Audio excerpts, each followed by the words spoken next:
चल good morning all. So माझं नाव रमेश शिंगाडे. मी Bhagirath IAS academy polity faculty आहे.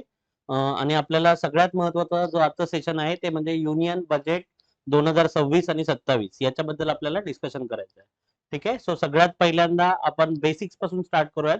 इथे आपल्या आजचं जे सेशन आहे त्याचे दोन महत्त्वाचे आपल्याला ऑब्जेक्टिव्ह आहेत. पहिलं म्हणजे बजेट नेमकं काय असतं, कसं असतं, पार्लमेंटमध्ये बजेट पास करण्याची जी प्रक्रिया आहे ती काय आहे.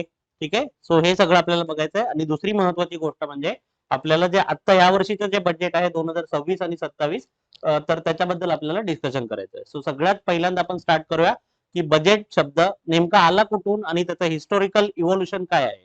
सगळ्यात पहिलं बजेट हा जो शब्द आहे तो फ्रान्स भाषेमधून आलेला आहे. हा इंग्रजी शब्द नाहीये. बऱ्याच लोकांना माहित नसतं. MPSC मध्ये याच्यावर सुद्धा प्रश्न विचारला जाऊ शकतो.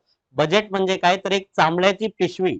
तर आता जुन्या काळामध्ये जेव्हा फ्रान्सचे जे अर्थमंत्री असायचे तर ते बजेटचं जे डॉक्युमेंट आहे ते एका बॅग मधून कॅरी करायचे, जी लेदर बॅग होती, ज्याला फ्रेंच भाषेमध्ये बजेटे असं म्हटलं जातं किंवा यालाच इंग्लिशमध्ये आपण लेदर पर्स असं सुद्धा म्हटलं जाऊ शकतं.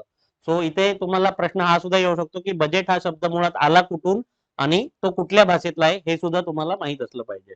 आता आपण डिस्कस करूयात की सगळ्यात पहिली आणि महत्वाची गोष्ट म्हणजे भारताचा जे पार्लमेंटरी इतिहास आहे, संसदीय शासन पद्धतीचा जो इतिहास आहे तर त्याच्यामध्ये बजेट हा शब्द आहे तो आला कुठून. तर पहिल्यांदा जो 1857चा उठाव झाला त्यानंतर जो 1861 ला जो कायदा पास केला किंवा त्याच्या आधी 1860 मध्ये लॉर्ड कॅनिंग जो आहे त्यांनी पहिल्यांदा ही संकल्पना आणली की जो काही शासकीय अंदाजपत्रक, मराठी शब्द काय आहे अंदाजपत्रक, सो जमा खर्च जो आहे तो आपण काय केला पाहिजे, लिहून काढला पाहिजे किंवा तो सादर केला पाहिजे.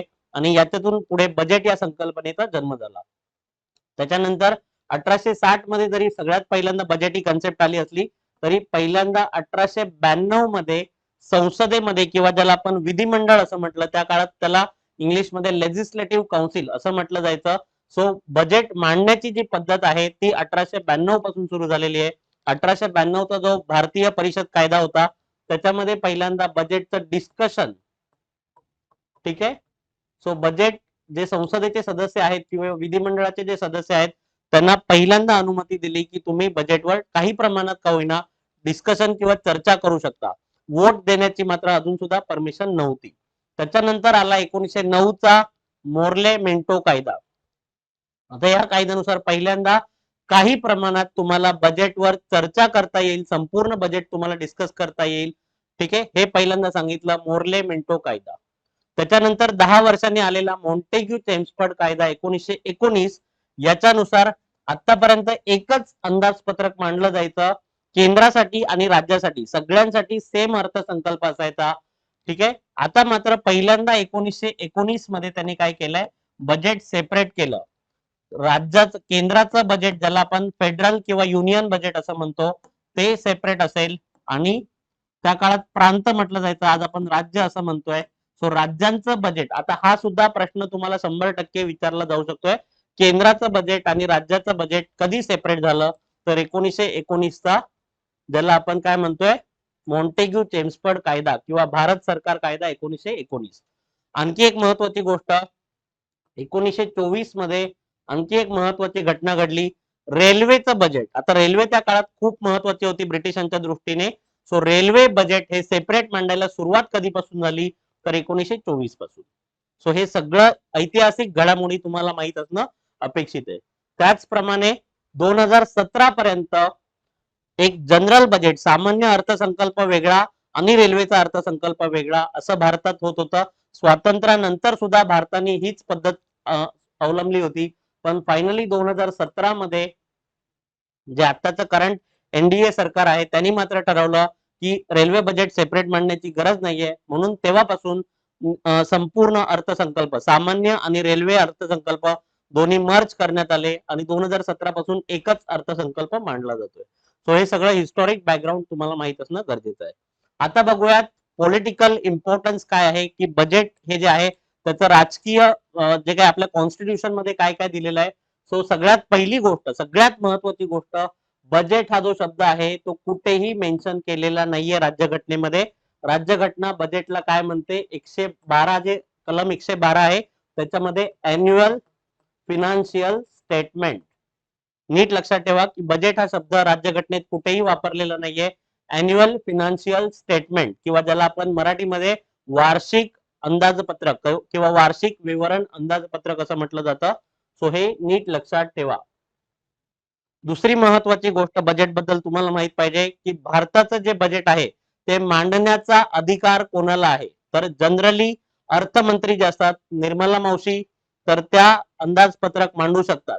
पण कोणाच्या वतीने अंदाजपत्रक किंवा बजेट मांडलं जातं तर भारताचे जे राष्ट्रपती आहेत,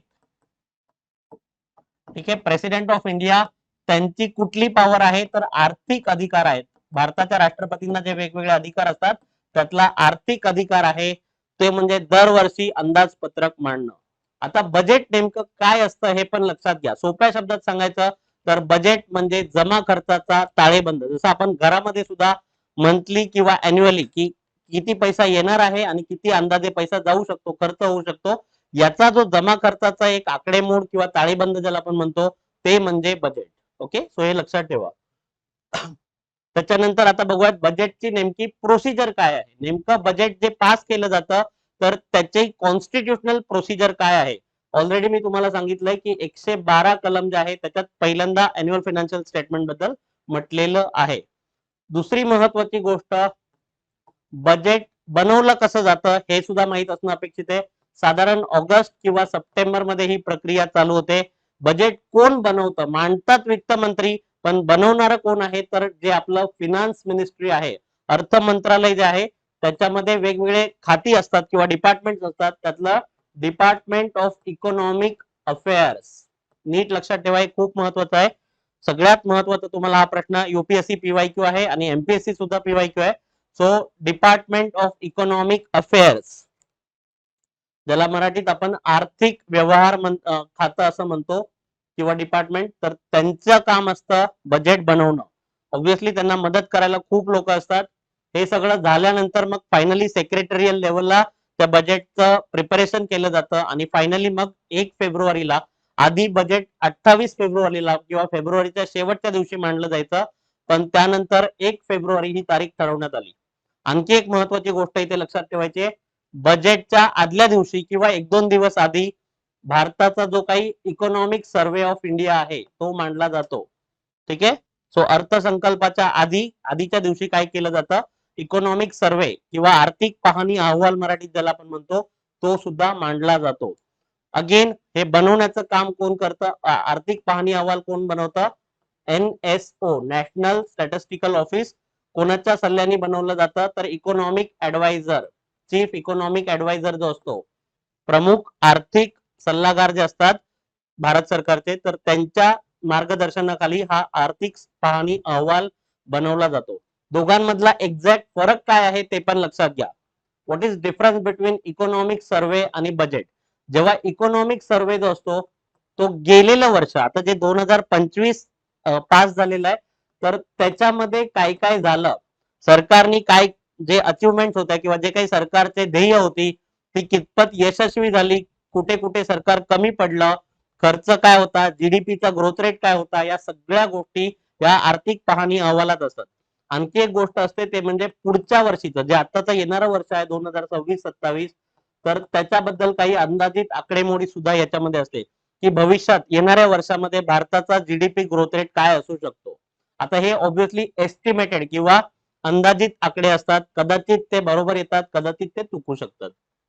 ठीक आहे, आणि बजेट या उलट मात्र येणाऱ्या वर्षाचा ताळेबंद ज्याला आपण म्हणतो की पैसा येणार कुठून आहे गव्हर्नमेंटने आणि जाणार कुठे आहे, प्लस गव्हर्नमेंट काही योजना सुद्धा, काही महत्वाच्या फ्लॅगशिप स्कीम सुद्धा गव्हर्नमेंट बजेटच्या माध्यमातून घोषणा करू शकतात. ठीक आहे, सो हा फरक नीट लक्षात घ्या. आता बघूयात की पार्लमेंटमध्ये बजेटची जी काही प्रक्रिया असते ती कशी पार पडली जाते. 6 टप्पे असतात. पहिला जो टप्पा आहे त्याला आपण म्हणतोय बजेटचं काय केलं जात आहे, प्रेझेंटेशन केलं जात आहे. ऑलरेडी मी सांगितलं की वित्त मंत्री प्रेझेंटेशन करतात, कुणाच्या वतीने करतात तर प्रेसिडेंट किंवा राष्ट्रपतींच्या वतीने. हा असतो पहिला टप्पा. आता जेव्हा प्रेझेंट केलं जातं बजेट तेव्हा लोकसभा आणि राज्यसभा दोन्हीकडे प्रेझेंट केलं जातं. बट नीट लक्षात ठेवा, राज्यसभा बजेटवर फक्त आणि फक्त डिस्कशन करू शकते, वोटिंग मात्र करण्याचा अधिकार राज्यसभेला नाहीये. सो पहिला टप्पा जो आहे बजेटचा तो म्हणजे प्रेझेंटेशन ऑफ बजेट. याच्या आता बजेट जेव्हा प्रेझेंट केलं जातं तेव्हा त्याचबरोबर आणखी काही महत्वाचे डॉक्युमेंट सुद्धा प्रेझेंट केले जातात. ठीक आहे. जो भारताचा एक महत्वाचा कायदा आहे FRBM act, financial responsibility and budgetary management कायदा 2003, यांनी बजेट बरोबरच आणखी काही महत्वाचे डॉक्युमेंट पास करणं किंवा प्रेझेंट करणं हे बंधनकारक केलेलं आहे. ठीक आहे, हे लक्षात घ्या. आता दुसरा टप्पा येतो जनरल डिस्कशन, GD. जेव्हा बजेट दोन्ही सभागृहांमध्ये मांडलं जातं त्याच्यानंतर साधारण 2-3 दिवसानंतर या बजेटवर चर्चा केली जाते संसदेच्या दोन्ही सभागृहामध्ये. ही चर्चा साधारण 3-4 दिवस किंवा मॅक्झिमम एका आठवड्यापर्यंत चालते. याच्यामध्ये बजेटवर कुठल्याही प्रकारचं डिस्कशन डिटेलमध्ये होत नाही, फक्त ओव्हरऑल बजेट जे आहे त्याच्यावरच चर्चा केली जाते. हा असतो दुसरा टप्पा. त्यानंतर तिसरा आणि सगळ्यात महत्वाचा टप्पा असतो तो म्हणजे स्क्रुटनी, ज्याला आपण मराठीमध्ये काय म्हणतोय, छाननी असं म्हटलं जातं. मराठीत आपण त्याला छाननी म्हणतो. कशाची छाननी? तर समजा सिंपल एक्झाम्पल देतो की डिफेन्स मिनिस्ट्री आहे, संरक्षण मंत्रालय आहे, तर प्रत्येक मंत्रालयाच्या अंतर्गत काही खाती असतात. ठीक आहे. तो आता संरक्षण मंत्रालयाने समजा 10 लाख करोड एवढे डिमांड केलेले आहेत. प्रत्येक मंत्रालयाने आपापल्याला पुढच्या वर्षामध्ये अंदाजे आपला खर्च किती असणार आहे आणि तेवढे पैसे आपल्याला मंजूर करावेत. आणि भारताचा जो संचित निधी आहे ज्याला आपण इंग्लिशमध्ये कन्सोलिडेटेड फंड ऑफ इंडिया असं म्हणतो, तर त्यातून एवढे पैसे आम्हाला मिळावेत अशी डिमांड केली जाते. याला डिमांड म्हटलं जातं. Okay, demand for grants, DG असं तुम्ही लक्षात ठेवू शकताय, डिमांड फॉर ग्रांट्स. तो अशा ज्या डिमांड फॉर ग्रांट्स आहेत त्याची छाननी केल्याशिवाय 1 रुपया सुद्धा मिळत नाही, लक्षात घ्या. सो ही छाननी कोण करतं? प्रत्येक डिपार्टमेंटच्या वेगवेगळ्या कमिटी असतात ज्याला आपण DSC, डिपार्टमेंटल स्टँडिंग कमिटी असं म्हणतो. अशा टोटल 24 डिपार्टमेंटल कमिटीज असतात. हे पण तुम्ही लक्षात ठेवू शकता. जेवढे काही खाते असतील किंवा डिपार्टमेंट्स असतील त्यांच्या सगळ्यांच्या कमिट्या असतात. मग आता एकदा बजेटचं डिस्कशन झाल्यानंतर पुढच्या काही दिवसांसाठी ही प्रोसेस जी आहे, तिसरा जो टप्पा आहे तो पडद्याच्या मागे घडत असतो, तो आपल्याला दिसत नाही. बरेच प्रत्येक डिपार्टमेंटमध्ये जे काही सेक्रेटरी किंवा लोक असतात त्या डिपार्टमेंटचे, ते प्रत्येक गोष्ट काळजीपूर्वक तपासतात की जेवढी मागणी केली ती खरंच योग्य आहे का, की त्याच्यात काही बदल केला जाऊ शकतोय. हे सगळं थरोली एकदम स्क्रुटनाइज केलं जातं, व्यवस्थित त्याची छाननी केली जाते. आणि हा तिसरा टप्पा परत सांगतोय पडद्याच्या मागे पार पडत असतो. त्याच्यानंतर येतो चौथा टप्पा जो सगळ्यात जास्त महत्वाचा असतो. इथे प्रत्येक डिपार्टमेंटनी जेवढी काही ग्रांटची डिमांड केलेली आहे ज्याला आपण डिमांड फॉर ग्रांट म्हटलंय त्याच्यावर काय केलं जातंय, वोट केलं जातंय. So voting for demand for grants. ठीक आहे. आता जाता जाता इथे हे पण लक्षात ठेवा की काही खर्च हा मॅन्डेटरी असतो. 2 प्रकारचा खर्च असतो. एक खर्च जो करावाच लागतो त्याला पर्याय नाहीये, आणि दुसरा खर्च जो गव्हर्नमेंटचा निर्णय असतो करायचा किंवा नाही करायचा. मग अशा खर्चाला संचित निधी जो आहे भारताचा, नीट समजून घ्या, हे फार महत्वाचं आहे. भारताचा संचित निधी जो आहे ज्याला आपण इंग्लिशमध्ये कन्सोलिडेटेड फंड ऑफ इंडिया असं म्हणतोय, त्याच्यातून 2 प्रकारे पैसा काढला जातो. एक असतं चार्ज ऑन एक्सपेंडिचर आणि दुसरं असतं मेड फ्रॉम एक्सपेंडिचर. म्हणजे काय, तर हा जो खर्च आहे तो बंधनकारक असतो. उदाहरणार्थ जजेसची सॅलरी किंवा राष्ट्रपती प्रेसिडेंट जे असतील त्यांचं सॅलरी अलाउन्स एक्सेट्रा. ठीक आहे. तिसरी गोष्ट सुप्रीम कोर्टाचा सगळा जो काही खर्च असेल, प्रशासकीय खर्च, हे सगळे जे खर्च असतात, आता हा जो खर्च असतो त्याच्यावर संसदेमध्ये मतदान घेतलं जाऊ शकत नाही. त्याची फार फार तर फक्त चर्चा करू शकताय तुम्ही, मात्र त्याच्यावर वोटिंग करता येत नाही. त्याला म्हटलं जातं चार्ज ऑन एक्सपेंडिचर. आणि हा जो मेड फ्रॉम एक्सपेंडिचर आहे त्याच्यावर तुम्ही चर्चा सुद्धा करू शकताय आणि वोटिंग सुद्धा केलं जातं. सो जे डिमांड फॉर ग्रांट्स असतात वेगवेगळ्या डिपार्टमेंटचे, ते सगळे मेड फ्रॉम एक्सपेंडिचर असतात. याच्यावर वोटिंग करणं हा असतो बजेटच्या प्रक्रियेमधला चौथा महत्वाचा टप्पा. सो चौथा टप्पा काय आहे, प्रत्येक डिपार्टमेंटच्या जेवढे काही मागण्या आहेत, समजा उच्च शिक्षण मंत्रालय आहे तर त्याच्या ज्या काही मागण्या असतील तर त्याच्यावर वोटिंग केलं जातं. परत आठवण करून देतोय की हे वोटिंग फक्त आणि फक्त लोकसभेमध्येच होतं. राज्यसभा फार फार तर चर्चा करू शकते. राज्यसभेच्या सदस्यांना कुठल्याही प्रकारे मतदानाचा अधिकार नसतो. बजेटच्या प्रक्रियेमध्ये राज्यसभेचा रोल जो आहे तो फारच कमी आहे. मॅक्झिमम सगळी सत्ता जी आहे किंवा पॉवर जी आहे ती लोकसभेच्या हातामध्ये असते. ओके, सो हे नीट लक्षात घ्या. सो चौथा टप्पा पार पडलाय, वोटिंग. आता समजा असं जर झालं, आता सिंपल गोष्ट आहे की जेव्हा हे डिमांड फॉर ग्रांट्स येतात, उदाहरणार्थ समजा डिफेन्स डिपार्टमेंटने 10 लाख करोडची मागणी केली होती. आता ऑब्विसली हे जे डिफेन्स डिपार्टमेंट आहे ते सरकारशी कॅबिनेटशी चर्चा करूनच हे सगळं मागण्या करत असतात. समजा उद्या जर ही मागणी मान्य नाही झाली तर काय होणार आहे? शक्यतो 99.99% केसेसमध्ये ह्या मागण्या मान्य केल्याच जातात. कारण की सिंपल आहे, बजेट पास झालं तरच गव्हर्नमेंट टिकणार आहे. सिंपल गोष्ट आहे. जर चुकून असं झालं 0.01% चान्सेस असतात की ही मागणी मान्य केली जाऊ शकत नाही.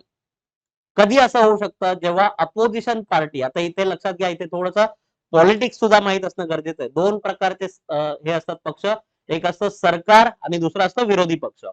समजा बऱ्याचदा असं केलं जातं, विरोधी पक्षाकडून काय प्रयत्न केला जातो तर तुमची ही मागणी कशी चुकीची आहे किंवा जास्त आहे आणि असं विरोधी पक्ष चर्चेमध्ये सांगू शकतो.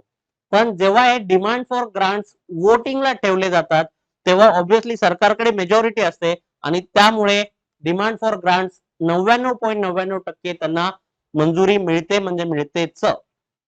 परंतु काही केसेसमध्ये कट मोशन्स नावाची एक संकल्पना आहे इथे. कट मोशन म्हणजे काय? मराठीमध्ये त्याला कपात प्रस्ताव, कपात करणं. ठीक आहे, हे खूप महत्वाचं आहे पॉलिटीच्या दृष्टीने. कपात प्रस्ताव. कपात प्रस्ताव म्हणजे काय मित्रांनो, लक्षात घ्या. सगळ्यात पहिल्यांदा समजा 3 प्रकारचे कपात प्रस्ताव असतात. एक असतात राजकीय, पॉलिटिकल कट मोशन किंवा पॉलिसी ज्याला आपण म्हणतो.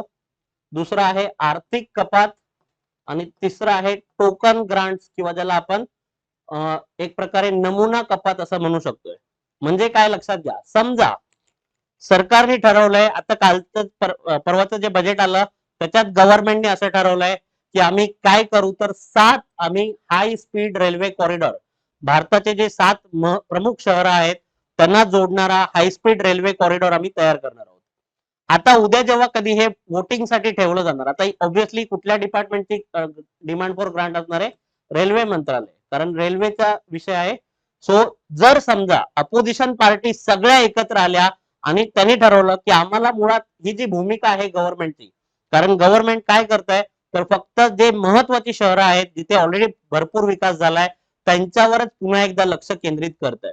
सो आम्हाला हे मान्य नाहीये. आमचं असं म्हणणं आहे की गव्हर्नमेंटनी जे छोटी शहरं आहेत किंवा गावं आहेत, ग्रामीण भाग आहेत, त्याचा विकास करणं गरजेचं आहे. सो आम्ही काय करतोय, हे जे तुम्ही समजा 7 हायस्पीड रेल्वे कॉरिडॉर आहेत त्याच्यासाठी समजा 5 लाख करोड रुपयाची मागणी झाली आहे. आम्ही म्हणतोय की हे हा मुळात आम्हाला ही योजनाच मान्य नाहीये आणि म्हणून आम्ही ती रिजेक्ट करतोय. तर त्याला म्हटलं जात आहे, ज्याला पॉलिसी कट मोशन. 3 प्रकारचे कट मोशन आपण बघितल्या. पहिलं आहे पॉलिसी कट मोशन, की आम्हाला मुळात ही जी भूमिका आहे सरकारची तीच मान्य नाहीये. आम्ही या गव्हर्नमेंटच्या पॉलिसीचा निषेध करतोय आणि म्हणून आम्ही काय करतोय, कट मोशन किंवा कपात प्रस्ताव, हे जे डिमांड फॉर ग्रांट आहे ती मान्य केली जाऊ नये असा प्रस्ताव आम्ही मांडतोय. ठीक आहे. दुसरी गोष्ट असते economic cut motion. Economic cut motion म्हणजे काय, जी स्कीम आहे किंवा जी काही योजना आहे ती आम्हाला मान्य आहे, पण त्याच्यासाठी जो खर्च, जेवढा पैसा तुम्ही मागताय तो फार जास्त आहे. समजा 5 लाख करोड. परत तेच उदाहरण देतोय, जे 7 हाय स्पीड रेल्वे कॉरिडॉर असणार आहेत ते असणं आम्हाला मान्य आहे असं अपोजिशन पार्टी म्हणू शकतात की आमचा पण याला सपोर्ट आहे की तुम्ही चांगलं काम करताय, पण जी अमाऊंट तुम्ही मागताय 5 लाख करोड ती कुठेतरी जास्त आहे. आमचा असा सल्ला आहे किंवा आम्ही असा प्रस्ताव मांडतोय की याला आपण थोडं कमी करूया. 4 लाख करोड मध्ये हे काम होऊ शकतंय. याला आपण म्हणतो economic cut motion. So policy cut motion म्हणजे काय, सरळ संपूर्ण भूमिकेलाच विरोध करणं. इकॉनॉमिक कट मोशन म्हणजे काय, तर बेसिकली आम्हाला प्रस्ताव मंजूर आहे, जे काही तुम्ही करणार आहात ते आम्हाला मान्य आहे, पण त्याच्यासाठी जो खर्च आहे तो कमी करावा, त्याच्यात कपात करावी अशी आमची मागणी आहे. आणि तिसरं असतं token cut motion. Token cut motion म्हणजे काय? बेसिकली वड्याचं तेल वांग्यावर काढणं. म्हणजे काय? तर गव्हर्नमेंटला दुसऱ्याच कुठल्या तरी गोष्टीबद्दल तुम्हाला तुमचा राग आहे, पण मग इथे तुम्ही अडवणूक करता गव्हर्नमेंट. उदाहरणार्थ समजा तुम्ही असं म्हणू शकता की आपल्या देशामध्ये एवढे लोक गरिबीत आहेत किंवा एवढे लोक खूप जास्त आजारी असताना त्यांना हेल्थ इन्फ्रास्ट्रक्चर नाहीये आणि तुम्ही रेल्वे कुठे उभारताय. मग अशा वेळेला गव्हर्नमेंटचा जो राग आहे, सरकारवरचा जो राग आहे तो काढण्यासाठी टोकन कट मोशन इथे काय केलं जात आहे, फक्त 100 रुपये कमी म्हणजे 5 लाख करोड मागितलेले आहेत आणि 4,99,900 रुपये आम्ही द्यायला तयार आहोत. फक्त वरचे 100 रुपये आम्ही नाकारतोय, हे 100 रुपये आम्ही कमी करतोय. कळतंय? सो अशा प्रकारचा एक प्रस्ताव मांडला जातो. आता लक्षात घ्या की इथे प्रश्न 100 रुपयाचा नाहीये, हे एक प्रकारचं सिम्बॉलिक आहे, एक प्रकारचं निदर्शक आहे की आमचा गव्हर्नमेंटला निषेध करतोय आम्ही 100 रुपये कट करून. ठीक आहे. आता आपण तीन प्रकारच्या कट मोशन बघितल्या, policy cut motion, economic cut motion आणि टोकन कट मोशन. हे पण लक्षात घ्या जाता जाता की ह्या ज्या कट मोशन किंवा मराठीत ज्यांना कपात प्रस्ताव म्हणतो ते फक्त मांडले जातात आणि त्याच्यावर चर्चा केली जाते. वोटिंग सुद्धा होतं, पण 99.99% चान्सेस आहेत या कट मोशन पास केल्या जात नाहीत. का नाही पास केल्या जात? त्याचं सिंपल रिझन आहे की गव्हर्नमेंटकडे किंवा सरकारकडे ऑब्व्हियसली काय असते, मेजॉरिटी असते, बहुमत असतं. आणि अशा वेळेला सगळेच्या सगळे एमपी तुम्ही जर बघितलं असेल तर बजेट सेशन मध्ये सगळे खासदार उपस्थित असतात. ते लोक उत्साहाने वोटिंग मध्ये सुद्धा पार्टिसिपेट करतात. त्यामुळे लक्षात घ्या की 99.99% चान्सेस आहेत की कट मोशन या फक्त फार फार तर मांडल्या जातात किंवा चर्चा केली जाते, परंतु त्या पास होत नाहीत कारण की सरकारकडे बहुमत असते. चुकून असं झालं की एखादी कट मोशन तिला मेजॉरिटी मिळाली आणि ती पास झाली, तर याचा अर्थ काय झाला मित्रांनो की सरकारचं बहुमत कुठेतरी धोक्यामध्ये आहे. आणि सोप्या शब्दात सांगायचं तर एखादा कपात प्रस्ताव किंवा कट मोशन पास होणं ही सरकारसाठी धोक्याची प्रचंड मोठी घंटा असते. आणि अशा वेळेला मग सरकार कोसळू सुद्धा शकतं. म्हणजे लक्षात घ्या की बजेट राहिलं बाजूला, गव्हर्नमेंट मे कोलॅप्स जर एखादी कट मोशन पास झाली तर.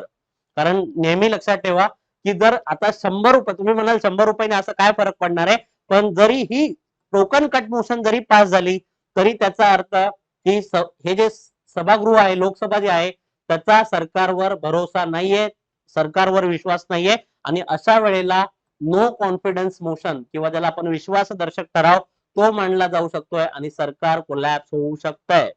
सो बजेट पास करणं हा वाटतो तेवढा सोपा खेळ नाहीये. जेव्हा गव्हर्नमेंटकडे निवांत मेजॉरिटी भरपूर मोठ्या प्रमाणात बहुमत असतं तेव्हा काहीच प्रॉब्लेम होत नाही.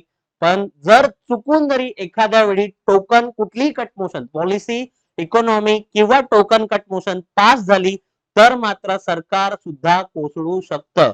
परत एकदा आठवण करून देतोय, हे जे सगळं वोटिंग केलं जातं ते फक्त आणि फक्त लोकसभेत होतं, राज्यसभा वोट करू शकत नाही. कुठल्याही प्रकारचा वोटिंगचा अधिकार हा राज्यसभेला नाहीये, फक्त लोकसभा तिथे वोट करू शकते. ठीक आहे. आता हा झाला चौथा टप्पा. पाचवा आणि सहावा टप्पा खूप सोपे आहेत. पाचवा टप्पा आहे ज्याला आपण इंग्लिशमध्ये अप्रोप्रिएशन बिल असं म्हणतो. म्हणजे काय, तर सरकार काय काय खर्च करणार आहे, जो सरकारची जी खर्चाची बाजू असते. बजेट म्हणजे दोन प्रकारच्या बाजू असतात, एक जमा कुठून होणार आहे आणि खर्च काय काय करणार आहे. सो सगळं एकदा हे डिमांड फॉर ग्रांट्स एकदा पास झाल्यानंतर सरकार शेवटी एक बिल आणतं. कारण की आपल्या राज्यघटनेने सांगून ठेवलेलं आहे कुठल्याही प्रकारे 1 रुपया सुद्धा आपण विड्रॉ करू शकत नाही, सरकार काढू शकत नाही संचित निधीमधून जोपर्यंत त्याला पार्लमेंटची म्हणजेच लोकसभेची मंजुरी मिळाल्याशिवाय 1 रुपया सुद्धा काढता येत नाही.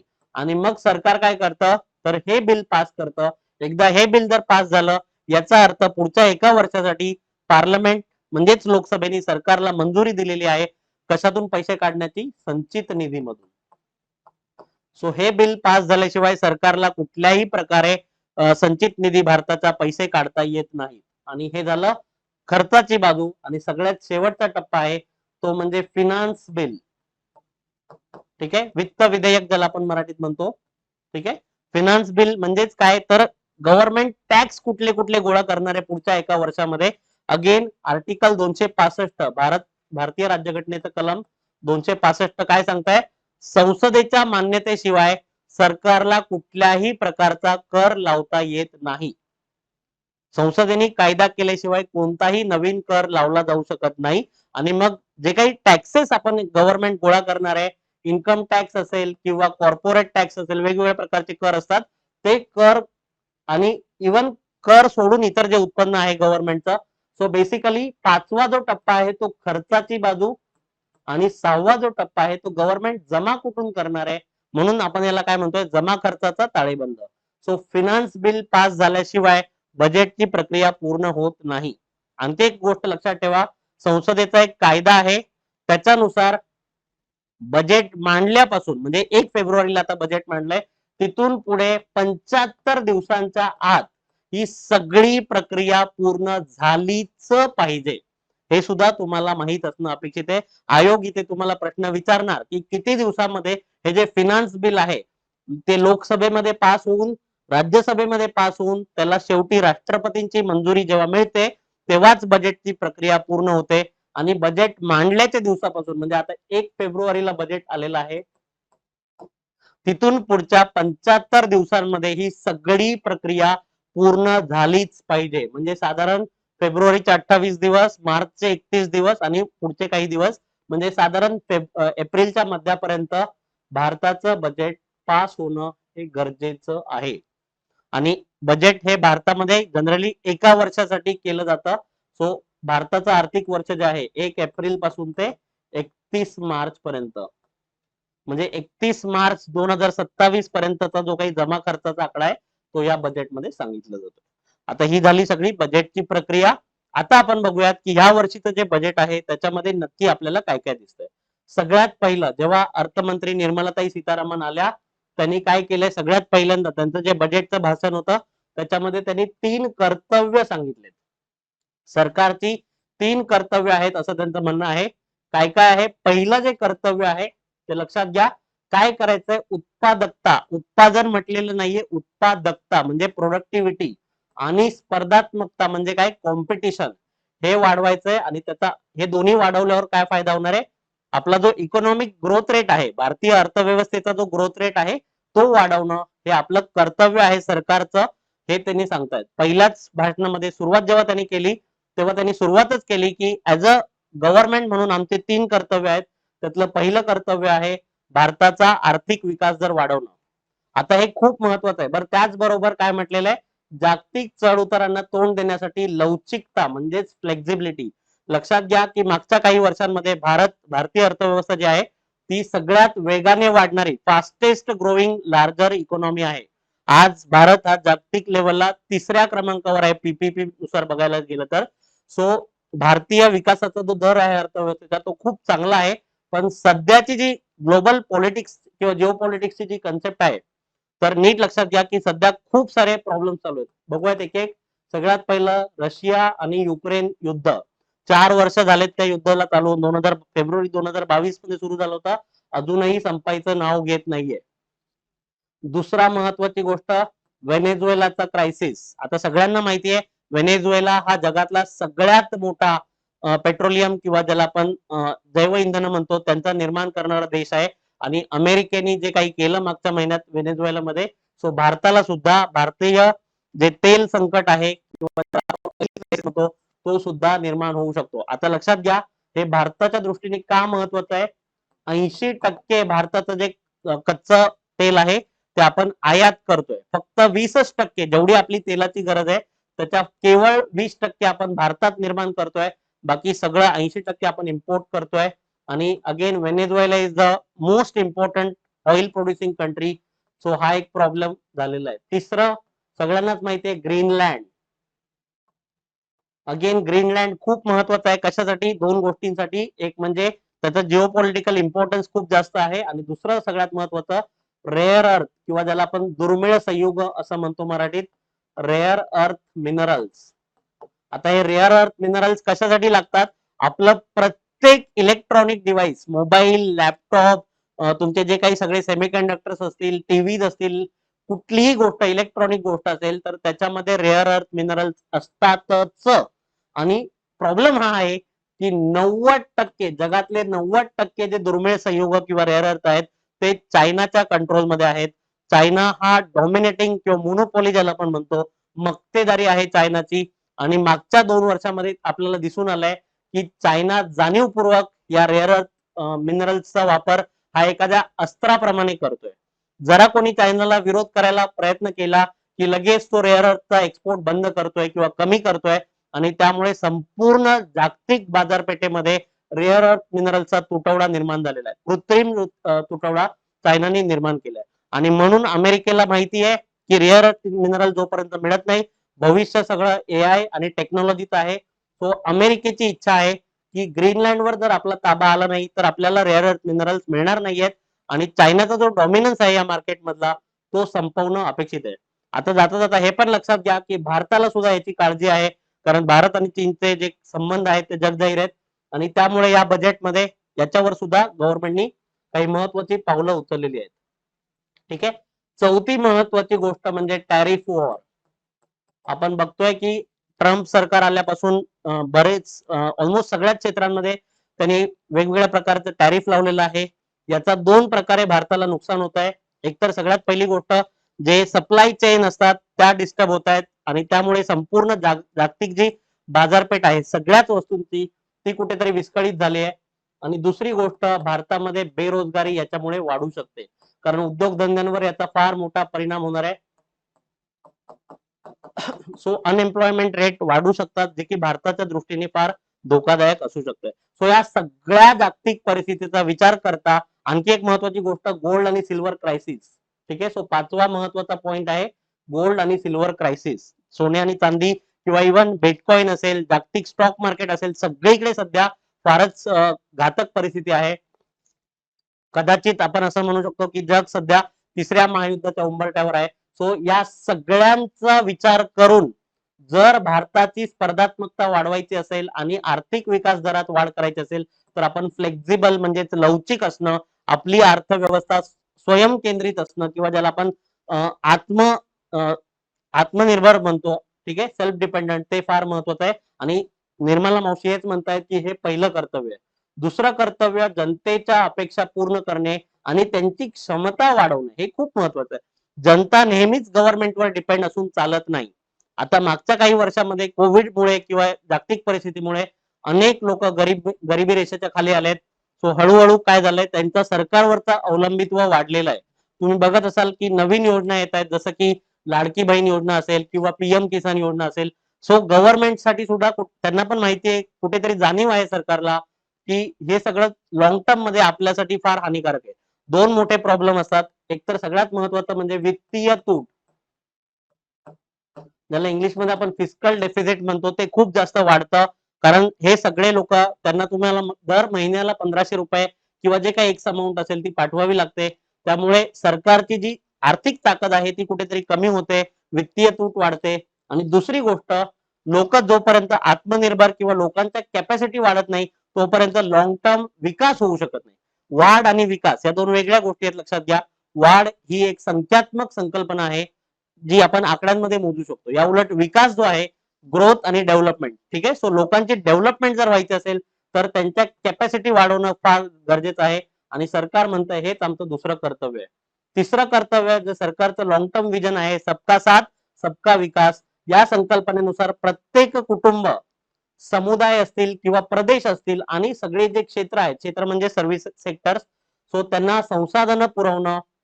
3 गोष्टी म्हटल्यात गव्हर्नमेंटने रिसोर्सेस त्याच्यानंतर रिसोर्सेस अपॉर्च्युनिटीज आणि फॅसिलिटीज. ठीक आहे. हे 3 गोष्टी पुरवणं हे सरकारचं कर्तव्य आहे.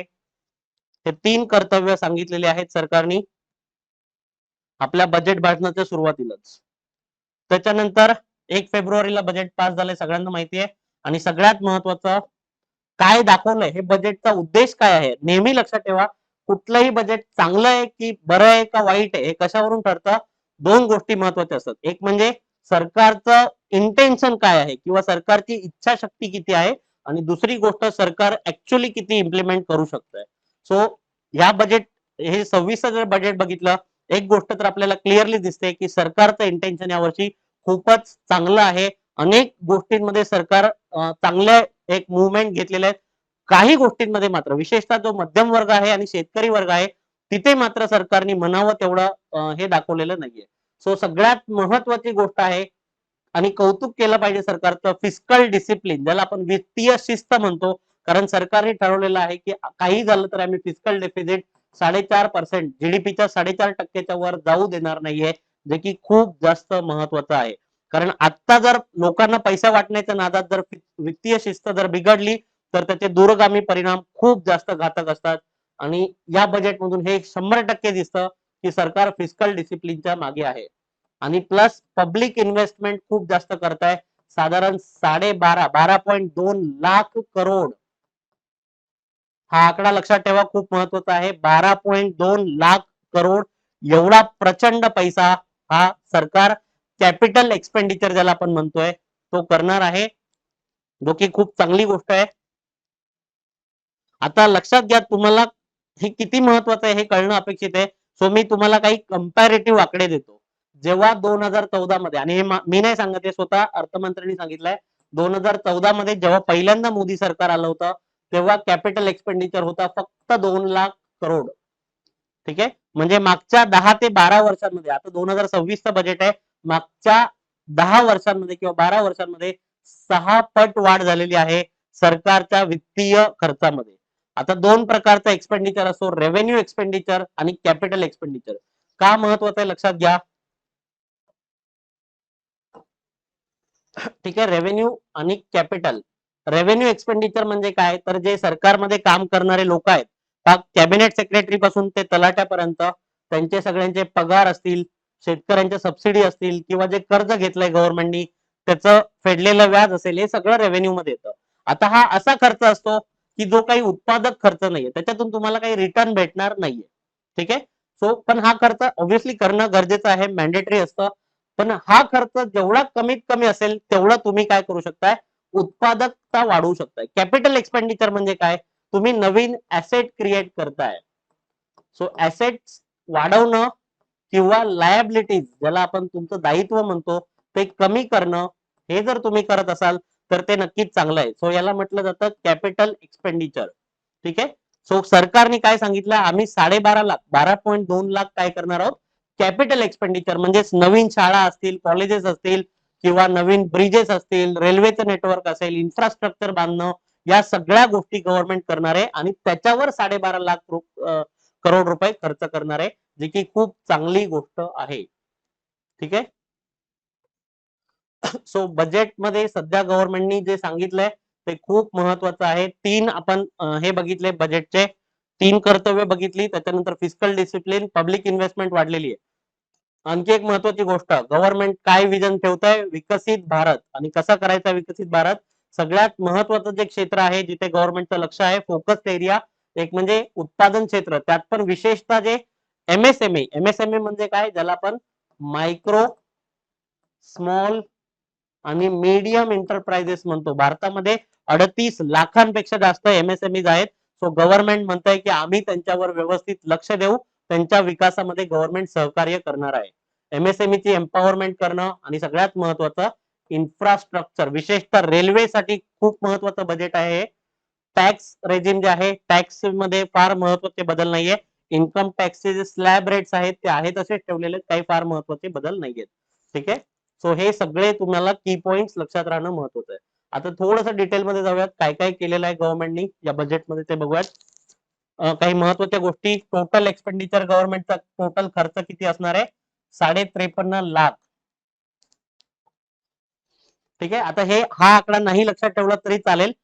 सेकंड आकडा जो आहे तो सगळ्यात महत्वाचा आहे. वित्तीय खर्च किती असणार आहे, 12.5 लाख, जो की मी सांगितलं तुम्हाला 12.2 लाख करोड हा खर्च असणार आहे.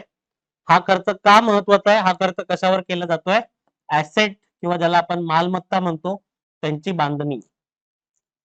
सगळ्या प्रकारचे ऍसेट, हॉस्पिटल, शाळा, कॉलेजेस, किंवा टेक्नॉलॉजी सेंटर्स असतील, तुमचे ब्रिजेस असतील, इन्फ्रास्ट्रक्चर डेव्हलपमेंट, हे सगळं केलं जाणार आहे या खर्चातून.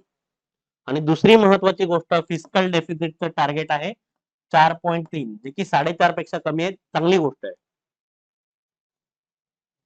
वित्तीय तूट किती असणार आहे येणाऱ्या वर्षात? आता हे अंदाजित आकडे आहेत, लक्षात घ्या. सो टार्गेट आहे 4.5 पेक्षा कमी ठेवण्याचं, 4.3. आणि जीडीपी ग्रोथ रेट काय प्रोजेक्ट केली आहे सरकारने? 7.5% आसपास, जे की आजच्या परिस्थितीमध्ये, आता तुम्हाला वरवर बघता वाटेल की सर मागे तर आपला ग्रोथ रेट 8%, 9% होता, पण लक्षात घ्या की जागतिक परिस्थिती जी बिघडलेली आहे त्याच्या तुलनेमध्ये हा खूप चांगला ग्रोथ रेट आपण एक्सपेक्ट करतोय. ठीक आहे. सो हे सगळे आकडे, पहिला आकडा नाही लक्षात ठेवला तरी चालेल, पण हे जे 3 आकडे आहेत ते खूप महत्वाचे आहेत. 12.2 lakh capital expenditure, GDP growth rate आहे आपला 7.5च्या आसपास, आणि फिस्कल डेफिसिट वित्तीय तूटचं टार्गेट आहे 4.3. हे 3 आकडे लक्षात ठेवा. आणि हे पण लक्षात ठेवा की आतापर्यंतचा हा सगळ्यात मोठा, भारताचा स्वातंत्र्यानंतरच्या इतिहासातला सगळ्यात जास्त कॅपिटल एक्सपेंडिचर या बजेटमध्ये केला जातोय. ठीक आहे. हे आपण आपल्यासाठी फार जास्त महत्वाचं नाहीये, फक्त इथे फिस्कल डेफिसिटचा जो आकडा आहे तो लक्षात ठेवा, तो फार महत्वाचा आहे. टोटल गव्हर्नमेंटकडे पैसा येणार किती आणि जाणार किती, हे आकडे तुम्ही एक्झामच्या दृष्टीने फार महत्वाचे नाहीयेत, लक्षात घ्या. याच्यात काय केलंय, कंपॅरिझन दिलेलं आहे 2024-25चं बजेट, 25-26चं बजेट आणि 26-27चं, तो 3 वर्षाचं कंपॅर तुम्ही बघू शकताय की खर्च जमा सुद्धा वाढत चाललाय आणि खर्च सुद्धा वाढत चाललाय. सो बेसिकली हे सोप्या शब्दात सांगायचं, हे जे आकडे आहेत त्याचं एका शब्दात इंटरप्रिटेशन सांगायचं तर भारतीय इकॉनॉमीची चांगल्या प्रकारे वाढ होते, ते तुम्ही लक्षात घेऊ शकता. चलो, आता रेव्हेन्यू कुठून कुठून काय काय पैसा येणार कसा आहे. ठीक आहे. रेसिप्ट ज्याला आपण म्हणतो, पैसा येणार कुठून आणि जाणार कसा आहे आपल्याला बघायचं आहे. सगळ्यात जास्त पैसा येतोय, हे सध्या माझ्या दृष्टीने थोडं महत्वाचं कन्सर्न आहे. सगळ्यात जास्त पैसा जो येतोय गव्हर्नमेंटकडे, जेवढा पैसा येतोय त्याच्या 24% पैसा हा कर्ज किंवा ज्याला आपण उधारी म्हणतो त्या माध्यमातून येतोय. आता गव्हर्नमेंटने उधार घेणं याच्यात काही चुकीचं नाहीये, फक्त इथे 2 प्रकारचे बॉरोविंग्स असतात. एक असतात इंटरनल बॉरोविंग्स आणि दुसरं असतं एक्सटर्नल, म्हणजे भारताच्या बाहेरून जे वेगवेगळे देश असतील किंवा IMF असेल किंवा वेगवेगळ्या वित्तीय संस्था असतात त्यांच्याकडून घेतलेले बॉरोविंग्स. सो हे कमी असणं गरजेचं आहे. सो बॉरोविंग्स मागच्या काही वर्षात वाढत चाललेत, त्याच्याकडे थोडंसं लक्ष देणं गरजेचं आहे. इन्कम टॅक्स जो आहे तो 21%, गव्हर्नमेंटचं टोटल जे जमा राशी आहे त्यातले 21% इन्कम टॅक्स आणि 18% ज्याला आपण कॉर्पोरेट टॅक्स म्हणतो. आता हे तुम्हाला डायरेक्ट एमपीएससी किंवा युपीएससी मध्ये प्रिलिम्सला येऊ शकतं. तुम्हाला डायरेक्ट दिलं जाईल income tax, corporate tax, GST आणि कस्टम टॅक्स किंवा कुठला तरी दुसरा आहे, आणि तुम्हाला विचारलं जाईल याचा चढत्या क्रमाने मांडणी करा की जेणेकरून तुम्ही गव्हर्नमेंटचा जे काही रिसिप्ट असतील ते दाखवू शकता.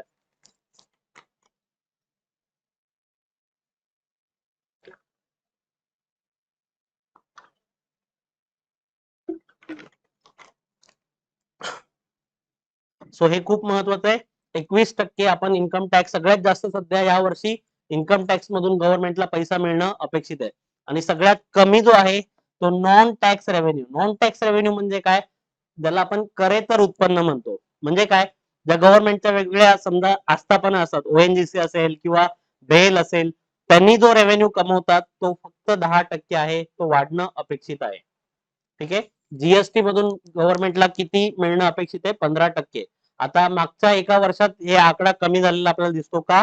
कारण की जीएसटी मध्ये आपल्याला आठवत असेल की मागच्या जुलैमध्ये जीएसटी 2.0 आलेला आहे.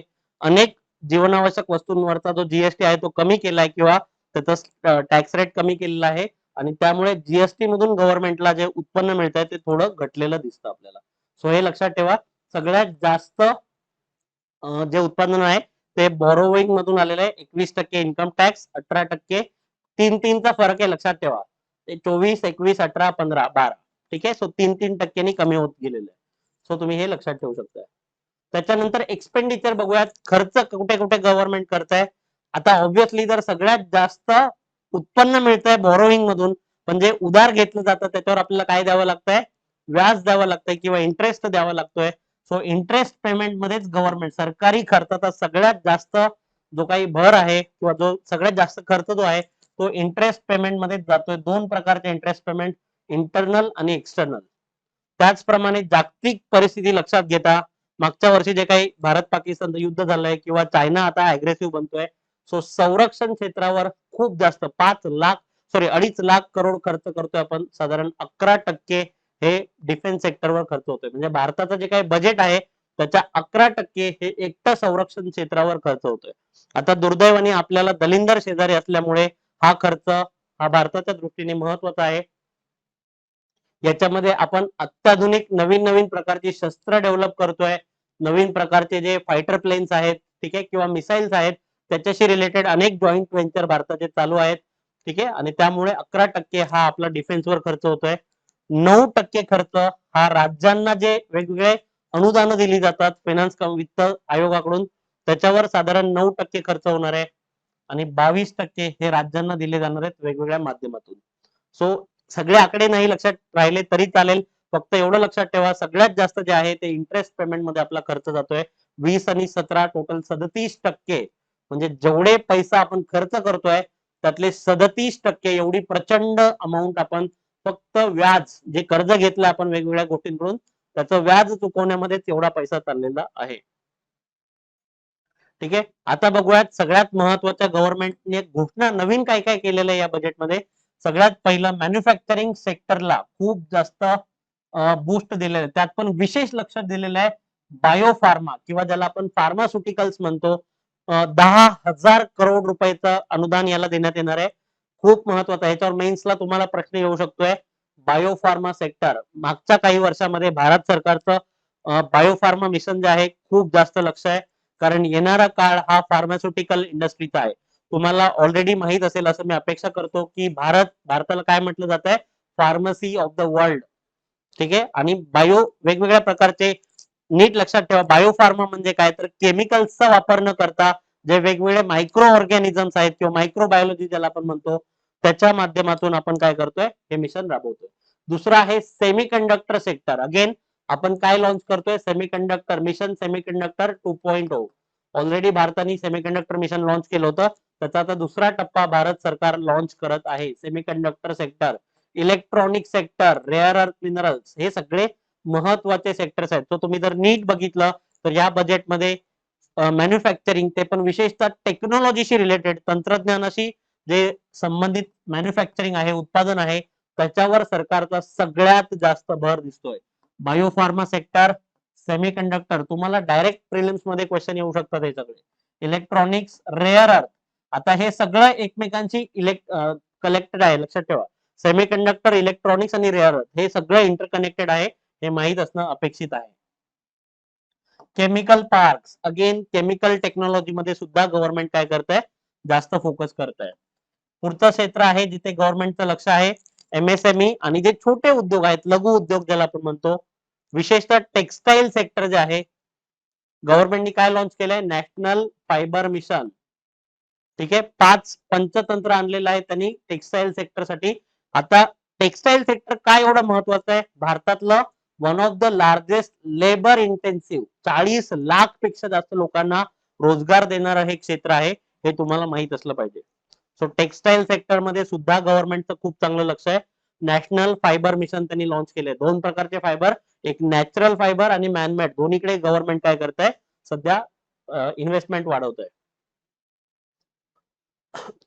आणखी काय केलेलं आहे सेक्टर, आणखी काय गव्हर्नमेंटचं लक्ष आहे. सो एमएसएमई मध्ये काय करणार आहे, एमएसएमई साठी एक सेपरेट फंड डेव्हलप केला जातोय, ज्याला ग्रोथ फंड म्हटलं जात आहे. प्लस त्यांना कर्ज मिळवणं, कर्ज सुलभता किंवा ट्रेड्स नावाचा जो पोर्टल आहे त्याचा युसेज करणं कंपल्सरी केलेलं आहे. इंटेलेक्च्युअल प्रॉपर्टी, विशेषतः जे सेमीकंडक्टर किंवा इलेक्ट्रॉनिक सेक्टर आहे त्याच्यामध्ये बौद्धिक संपदा हक्क मिळवणं हे गव्हर्नमेंट आणखी सोपं करत आहे. आणि तिसरा महत्वाचा फोकस एरिया आहे गव्हर्नमेंटचा, इन्फ्रास्ट्रक्चर आणि अर्बन डेव्हलपमेंट, ज्याला आपण पायाभूत सुविधांचा विकास म्हणतोय, आणि शहरी विकास, शहर विकास. याच्यामध्ये सगळ्यात महत्वाचं जे टियर 2 आणि टियर 3 सिटी आहेत त्यांच्यामध्ये फ्रेट कॉरिडॉर म्हणजे काय, माल वाहतूक ही वेगाने केली जावी यासाठी गव्हर्नमेंट प्रयत्न करणार आहे. आणि सगळ्यात महत्वाचं 7 high speed railway corridor, HSRC लक्षात ठेवा, हाय स्पीड रेल्वे कॉरिडॉर. महाराष्ट्राच्या दृष्टीने हे का महत्वाचं आहे, तर मुंबई पुणे अंतर आता फक्त 42 मिनिटं. मुंबई आणि पुणे जे एकेकाळी अंतर 7 ते 8 तास होतं. त्याच्यानंतर जो मेगा हायवे झाला त्याच्यानंतर ते अंतर 3-4 तासावर आलं. आता तेच अंतर हाय स्पीड रेल्वेमुळे फक्त 42 मिनिटांमध्ये तुम्ही मुंबईवरून पुण्याला येऊ शकताय. आणि फक्त हे मुंबई पुणे नाहीये, असे महत्वाची जी शहरं आहेत हे तुम्हाला विचारलं जाऊ शकतं एमपीएससी मध्ये. यूपीएससी नाही विचारणार आहे. मुंबई ते पुणे, दुसरं आहे पुणे ते हैदराबाद. अगेन दोन्ही टेक सिटीज आहेत. आयटी सेक्टर खूप जास्त बुमिंग आहे. सो मुंबई पुणे, पुणे हैदराबाद, त्याच्यानंतर हैदराबाद ते चेन्नई, ठीक आहे, चेन्नई ते बँगलोर, दिल्ली वाराणसी, ठीक आहे, त्याच्यानंतर सिलिगुडी ते वाराणसी, हे सगळे जे कॉरिडॉर्स आहेत हाय स्पीड रेल्वे कॉरिडॉर्स हे तुम्हाला माहित असणं अपेक्षित आहे. ओके, आता तुम्ही जर नीट लक्ष दिलं तर आणखी एक महत्वाची गोष्ट, 4 स्टेट मध्ये रेअर अर्थ मिनरल्सला परमिशन दिलेली आहे गव्हर्नमेंटनी. ओडिसा, केरळ, ठीक आहे, तमिळनाडू आणि आंध्र, या 4 राज्यांमध्ये जे वेगवेगळे रेअर अर्थ मिनरल्स आहेत त्याच्यामध्ये गव्हर्नमेंट प्रयत्न करणार आहे की या 4 राज्यांमध्ये रेअर अर्थ प्रोडक्शन वाढवण्यात यावं. आता हे कशासाठी लक्षात घ्या, विशेषतः तमिळनाडू आणि केरळ या 2 राज्यांवर जरा सरकारची जास्त कृपा दृष्टी दिसते. आसामवर सुद्धा, कारण की हे आता येणाऱ्या वर्षामध्ये 5 राज्यांमध्ये निवडणुका होणार आहेत, त्यातली ही 3 राज्य आहेत, हे लक्षात घ्या. शेवटी ते थोडंसं राजकीय इम्प्लिकेशन असतात बजेटचे, हे तुम्हाला लक्षात आलं पाहिजे. ठीक आहे, सो हे झालं सगळ्यात महत्वाचं. आपण काय करतोय लक्षात घ्या, आपण एक एक टप्पा जो आहे बजेटचा, पहिला आपण 3 कर्तव्य बघितली, त्याच्यानंतर सगळे महत्वाचे जे फिस्कल पॅरामीटर्स आहेत की वित्तीय तूट किती असणार आहे, कॅपिटल एक्सपेंडिचर काय असणार आहे, हे सगळं बघितलं. त्याच्यानंतर पैसा येणार कसा, जाणार कुठं कुठं, आणि महत्वाचे फोकस एरियाज ते बघितलं. आता बघूयात गव्हर्नमेंटचे नेमकं काय काय करणं अपेक्षित आहे. थोडं आकडे लक्षात ठेवू शकताय. इन्फ्रास्ट्रक्चर अँड कनेक्टिव्हिटी हे या वर्षीच्या बजेटचे आधारस्तंभ किंवा पिलर आपण म्हणू शकतो. सो काय काय पिलर्स आहेत, सगळ्यात महत्वाचं इन्फ्रास्ट्रक्चर कनेक्टिव्हिटी. विशेष महत्व माझ्या मते हे बजेट का महत्वाचं आहे, कारण की टेक्नॉलॉजीवर फार जास्त जोर दिलेला आहे. आणि तिसरं म्हणजे ऍग्रीकल्चर. आता ऍग्रीकल्चर मध्ये जरी तुम्ही बघितलं तरी इथे दिसेल टेक्नॉलॉजी ड्रिव्हन फार्मिंग. ठीक आहे, सो अगेन कृषी क्षेत्रामध्ये सुद्धा तंत्रज्ञानाचा वापर करण्यात येणार आहे. इथे तुम्हाला दिसत असेल भारत विस्तार नावाचं एक एआय पोर्टल डेव्हलप केलं जात आहे. त्याचप्रमाणे नारळ, कोकोआ, कॅशू या तिघांसाठी मिशन लॉन्च केलंय. आता लक्षात घ्या की कोकण म्हटलं की काजू तुम्हाला आठवत असेल, तो महाराष्ट्रासाठी हे फार महत्वाचं आहे. आणि 10,000 पेक्षा जास्त डेअरीमध्ये एफपीओ म्हणजे काय, फार्म प्रोड्युसर ऑर्गनायझेशन, शेतकऱ्यांच्या संघटना असं आपण म्हणू शकतो. सो हे सगळं केलं जात आहे. त्याचप्रमाणे टेक्नॉलॉजी ऑलरेडी सांगितलं मी तुम्हाला, सेमीकंडक्टर मिशन 2.0 गव्हर्नमेंट किती खर्च करत आहे बघा, 40,000 करोड. खूप महत्वाचं आहे हे सगळं, तुम्हाला मेन्स मध्ये येऊ शकतंय. सेमीकंडक्टर मिशन 2.0 40,000 करोड रुपये खर्च केले जात आहेत. त्याचप्रमाणे 3 एआय सेंटर फॉर एक्सलन्स आणि एव्हीजीसी लॅब्स हे सगळं गव्हर्नमेंट स्थापन करणार आहे. ठीक आहे, चलो, सो हे ऑलरेडी आपण बघितलेलं सगळं. रेल्वेवर सरकार किती खर्च करणार आहे येणाऱ्या वर्षामध्ये, साधारण 3,00,000 करोड. आता एक्झॅक्ट आकडे नाही लक्षात राहिले, टेन्शन घ्यायचं नाही, अंदाजे तुम्ही लक्षात ठेवू शकता 3,00,000 करोड. त्याच्यामध्ये विशेषतः 7 हायस्पीड जे आता ऑलरेडी आपण बघितलं. आणखी एक महत्वाची गोष्ट, रेल्वे आणि पोर्ट यांना कनेक्टिव्हिटी वाढवण्याचा प्रयत्न केला जाणार आहे. सो हे 3 महत्वाचे पिलर दिसतात, इन्फ्रास्ट्रक्चर, टेक्नॉलॉजी आणि नेहमीप्रमाणे ऍग्रीकल्चर. ठीक आहे, इन्कम टॅक्स मध्ये काही फार महत्वाचा बदल आपल्याला दिसत नाहीये, फक्त काही प्रमाणात हे जे आहेत टॅक्स कलेक्टेड ऍट सोर्स हे कमी केलेले आहेत. सिम्प्लिफिकेशन केलेलं आहे प्रोसेस मध्ये, 3 महिने तुम्हाला एक्स्ट्रा दिलेले आहेत टॅक्स रिफंड हे करण्यासाठी. पण असा काही खूप मोठा बदल आहे टॅक्सेशन मध्ये जो मागच्या वर्षी दिसला होता तसं यावर्षी दिसत नाहीये. ठीक आहे, जे टॅक्स स्लॅब आहे ते नॉर्मल जे मागच्या वर्षी होते तेच आहेत. जर 4 लाखापर्यंत उत्पन्न असेल तर तुम्हाला हे आहे नील आहे टॅक्स, काही टॅक्स नाही द्यायची गरज आहे. ठीक आहे, सो काही चेंजेस नाहीये त्याच्यामध्ये. आणखी एक गोष्ट, सॅलरीड क्लास जो असेल तर 12.5 लाखापर्यंत, 13.25 लाख पर्यंत तुम्हाला 0 टॅक्स आहे, हे लक्षात ठेवा. ठीक आहे, चलो, कस्टम ड्युटी वगैरे आपल्या सिलेबस साठी फार महत्वाचं नाहीये. काही महत्वाच्या गोष्टी लक्षात ठेवा, कॅन्सरचे जे इक्विपमेंट्स आहेत त्याच्यावरच्या कस्टम ड्युटी कमी झालेल्या आहेत. म्हणजे बेसिकली सरकारचं परत एकदा आरोग्य क्षेत्र आणि टेक्नॉलॉजी क्षेत्र यांच्यावर सरकारचा जास्त जोर आपल्याला दिसतो. कस्टम ड्युटी कशावर वाढल्यात? सिंपल गोष्ट आहे, लक्झरी वॉचेस जे आहेत, ज्याला आपण सीन गुड्स म्हणतो इंग्लिशमध्ये, अशा गोष्टी ज्या लक्झरियस आयटम असतात किंवा दारू असेल, अल्कोहोल असेल, टोबॅको, सिगरेट्स याच्यावरती कस्टम ड्युटी नेहमी वाढत राहते. ठीक आहे. सो सिगरेट आणि पान मसाला नेहमीप्रमाणे बिचारा त्यांचा टॅक्स आणखी वाढलेला आहे. ठीक आहे. सो बेसिक गोष्टी झालेल्या आहेत, ह्या लक्षात ठेवा. तमिळनाडूला या बजेटमध्ये जर जास्त फोकस केलेला आहे हे तुम्हाला दिसून येतं. कारण सिंपल आहे, इलेक्शन्स आहेत. सो गव्हर्नमेंटचा तुम्हाला माहित असेल की साऊथच्या स्टेट्समध्ये गव्हर्नमेंटचं सध्या आताचं जे करंट एनडीए, विशेषतः जे बीजेपीचं गव्हर्नमेंट आहे, तर त्यांना साऊथमध्ये, तमिळनाडूमध्ये फार जास्त स्थान नाहीये. ते मिळवण्याचा कुठेतरी प्रयत्न आहे. त्यासाठी काही चांगली पाऊल आपण म्हणू शकतो की तमिळनाडूला या बजेटमध्ये थोडं जास्त झुकतं माप दिलेलं आहे. ठीक आहे. So this is all about this years budget. माझ्या मते या बजेटच्या 2 ड्रॉबॅक्स मला दिसत आहेत. काही कमतरता सांगतो. पहिली म्हणजे मिडल क्लासला थोडंसं कुठेतरी दुर्लक्ष झालेलं आहे. टेक्नॉलॉजीचं जास्त अडॅप्टेशन आहे. परंतु मध्यम वर्ग जो आहे सध्या भारतातला, जो की फार मोठा आहे, तर त्यांच्यासाठी काही विशेष अशी तरतूद नाहीये. आणि दुसरी महत्वाची गोष्ट, ऍग्रीकल्चर. मागच्या काही वर्षामध्ये ऍग्रीकल्चर बजेटचं लक्ष जे आहे ऍग्रीकल्चरवरचं, ते कुठेतरी थोडंसं कमी होतंय. कारण पीएम किसान योजना आल्यापासून बाकी काही महत्वाच्या योजना आपल्याला दिसत नाहीयेत किंवा थेट कृषीसाठी. आता कृषीसाठी एआय आणि टेक्नॉलॉजी वगैरे गव्हर्नमेंट करत आहे, पण दुर्दैवाने भारतामध्ये 84% शेतकरी जे आहेत त्यांना आपण लघु किंवा सीमांत शेतकरी म्हणतो, ज्यांचं लँड होल्डिंग खूप कमी असते. सो ते शेतकरी या सगळ्या टेक्नॉलॉजीचा फायदा कितपत घेऊ शकतील याच्यात माझ्या तरी मनामध्ये कुठेतरी साशंकता आहे. आणखी एक महत्वाची गोष्ट, मगाशी मी सुरुवातीला जे सांगितलं की बजेट यशस्वी आहे का अयशस्वी आहे, हे 2 पॅरामीटर वरून ओळखलं जाऊ शकतं. एक म्हणजे गव्हर्नमेंटचं इंटेन्शन चांगलं आहे का, तर या बजेटमध्ये येस, इंटेन्शन चांगलं दिसतंय आपल्याला. आणि दुसरं म्हणजे इम्प्लिमेंटेशन कितपत होत आहे. आता इम्प्लिमेंटेशन करणं हे वाटतं तेवढं सोपं नसणार आहे या वर्षामध्ये, 2 कारणांमुळे. पहिली कारण म्हणजे जागतिक बदलत जाणारी परिस्थिती, जी की खूप सध्या घातक आहे, व्होलटाईल सिच्युएशन आहे. आणि दुसरा महत्वाची गोष्ट म्हणजे कोसळत जाणारा स्टॉक मार्केट किंवा ज्याला आपण म्हणतो खाजगी गुंतवणूक जी आहे ती भारतामध्ये हळूहळू कमी होते. गव्हर्नमेंट सातत्याने प्रयत्न करत आहे, मोटिवेट करत आहे खाजगी क्षेत्राला की तुम्ही जास्तीत जास्त भांडवली गुंतवणूक करावं, पण ते अजूनपर्यंत झालेलं दिसत नाहीये. आणि या 2 गोष्टींवर डिपेंड असणार आहे की इम्प्लिमेंटेशन कितपत यशस्वी होत आहे. ठीक आहे. Thank you so much. आणि सगळ्यांना रिक्वेस्ट करतो की भगीरथचं जे आपलं युट्यूब चॅनल आहे किंवा ऍप आहे त्याला लाईक करा, शेअर करा. आणि आपलं जे इकॉनॉमिक सर्वेचं सेशन आहे ते आपण घेणार आहोत नेक्स्ट वीक मध्ये. Thank you so much and I wish you all the best.